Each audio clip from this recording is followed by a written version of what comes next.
Uy sharoitida ko'z atrofiga mana bunday kuchli niqob bormi?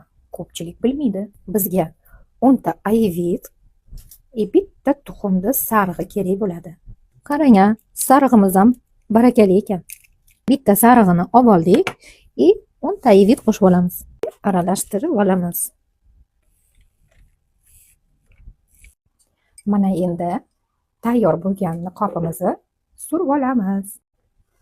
Bu niqob yuzdagi ajinni yoyib beradi, shishlarni yo'q qilib beradi.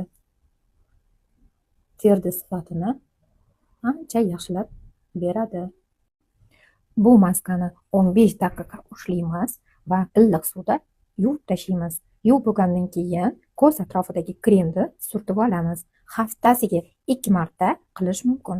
Foydali bo'lgan bo'lsa, albatta yoziling va dugonangizga jo'natish esdan chiqmasin.